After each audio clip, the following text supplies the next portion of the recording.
Hola a todos y bienvenidos a este episodio. Hoy vamos a desentrañar dos de los conceptos más poderosos de la programación orientada a objetos, la herencia y el polimorfismo. ¿Alguna vez has pensado en la herencia en la vida real? Heredamos rasgos de nuestros padres, como el color de los ojos o el pelo. En programación, la idea es muy similar.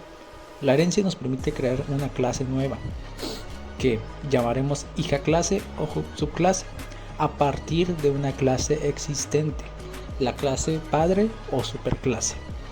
La clase hija hereda los atributos y métodos de la clase padre. ¿Y para qué queremos hacer esto? La respuesta es simple: para no repetirnos. Imagina que estás creando un videojuego. Tienes una clase llamada personaje, con atributos como vida, ataque, defensa y métodos como moverse o atacar. Ahora quieres crear un personaje específico, como un guerrero o un mago.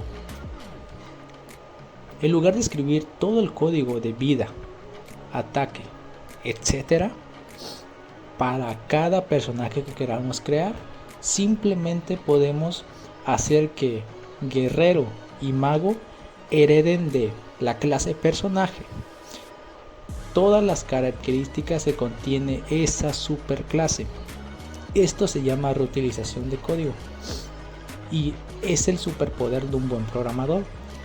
Te ahorra tiempo, reduce errores y hace que tu código sea mucho más fácil de mantener.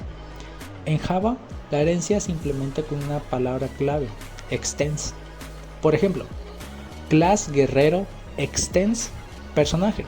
Fácil, ¿verdad? Ahora hablaremos de los tipos de herencia. La más común es la herencia simple, donde una clase hija hereda de una sola clase padre, como en nuestro ejemplo de guerrero y el personaje. Pero, ¿qué pasa si queremos que una clase herede de dos padres a la vez? Eso se llama herencia múltiple. Por ejemplo, imagina una clase anfibio que hereda de animal terrestre y animal acuático. Suena lógico, ¿verdad? Pero aquí es donde las cosas se complican y llegamos al famoso problema del diamante. Imagina que tanto animal terrestre como animal acuático tiene un método con el mismo nombre, por ejemplo, respirar, pero cada uno lo implementa de forma diferente. Si nuestra clase anfibio hereda de ambos, ¿cuál versión del método de respirar debería usar? ¿La de tierra o la de agua? Es un conflicto y una ambigüedad. Esta estructura de herencia con una clase base, dos clases intermedias y una clase final parece un diamante, de ahí su nombre.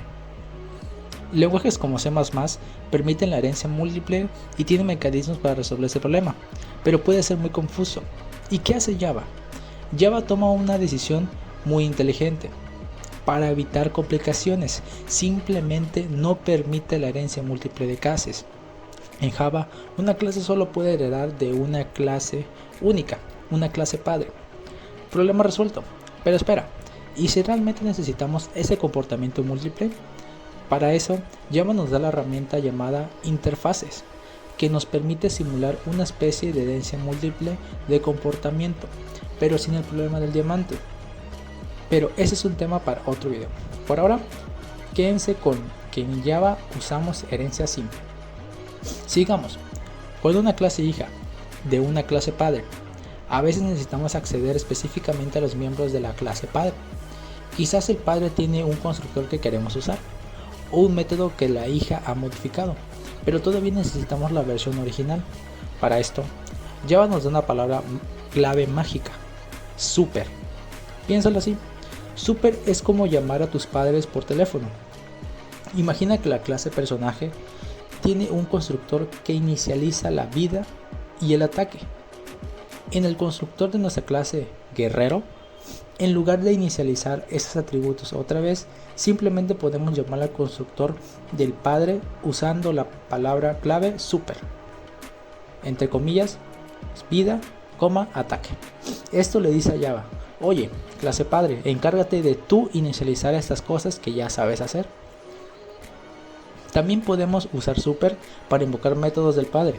Supongamos que nuestro guerrero tiene un método atacar que hace algo especial, como un grito de guerra, pero Después realiza el ataque básico definido en la clase personaje. Podríamos escribir en el método atacar del guerrero system out print por la gloria, y luego en la siguiente línea super.atacar.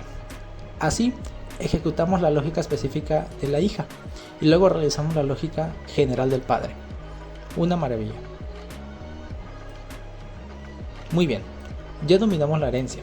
Ahora preparados para el siguiente concepto estrella, el polimorfismo. El nombre suena complicado, pero la idea es increíblemente intuitiva. Poli significa muchos y morfismo significa formas. Polimorfismo es la capacidad de un objeto de tomar muchas formas. En programación, esto se manifiesta de dos maneras: la sobrecarga y la sobreescritura.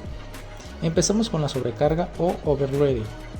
Esto ocurre cuando tenemos varios métodos con el mismo nombre dentro de la misma clase, pero con diferentes parámetros. Por ejemplo, en nuestra clase mago podríamos tener un método lanzar hechizo que no toma parámetros y lanza una bola de fuego por defecto, pero también podríamos tener otro método llamado lanzar hechizo que acepta un string como parámetro para lanzar un hechizo específico, como rayo de hielo. El compilador de Java es lo suficientemente inteligente como para saber qué método llamar basándose en los argumentos que les pasas. Es como tener un botón con las múltiples funciones. Incluso los operadores como el de suma están sobrecargados en Java. Si lo usas con números, la suma. Si lo usas con cadenas de texto, las concatena. Mismo operador, diferentes comportamientos según el contexto. Ahora, la joya de la corona del polimorfismo, la sobreescritura o overriding. Esto está directamente ligado a la herencia. La sobreescritura ocurre cuando una clase hija proporciona una implementación específica para un método que ya está definido en su clase padre. Volvamos a nuestro videojuego. La clase personaje tiene un método moverse. Para un personaje genérico, moverse podría significar caminar, pero para nuestro mago no camina, se teletransporta. Y nuestro guerrero no solo camina, carga hacia el enemigo. Entonces, tanto como en la clase mago como en la guerrero, podremos sobreescribir el método moverse. Escribimos un nuevo método moverse dentro de la clase hija con la lógica específica que queremos implementar. O sea, teletransportarse para el mago y carga para el guerrero. Para que esto funcione, la firma del método, es decir, su nombre, tipo de retorno y parámetros, debe ser exactamente la misma que en la clase padre. Para asegurarnos de lo que estamos haciendo bien, usamos la notación override justo encima del método. Esto le dice a Java nuestra intención, y si nos equivocamos en la firma, el compilador nos avisará. Aquí viene la magia del polimorfismo. Podemos tener una lista de objetos de tipo personaje, pero esta lista puede contener objetos guerrero y mago. Si recordamos la lista y llamamos al método moverse en cada objeto, Java automáticamente sabrá qué versión del método ejecutar. Si el objeto es un guerrero, ejecutará la carga. Si es un mago, ejecutará el teletransporte. Tratamos a todos como si fueran simples personajes, pero cada uno se comporta de su propia manera única. Esto hace que nuestro código sea increíblemente flexible y extendible. Si mañana creamos una nueva clase arquero que hereda de personaje y sobrescribe moverse, no tenemos que cambiar ni una línea de código que recorra la lista, simplemente funcionará.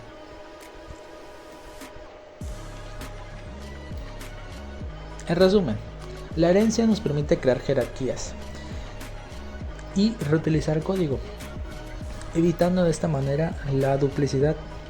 Java usa herencia simple para mantener las cosas claras y evitar el problema del diamante. La palabra clave super es nuestra línea directa para comunicarnos con la clase padre. Y ahora, el polimorfismo, a través de la sobrecarga y la sobreescritura, nos permite que nuestros objetos se comporten de maneras diferentes pero coherentes, haciendo nuestro código dinámico, flexible y mucho más fácil de escalar.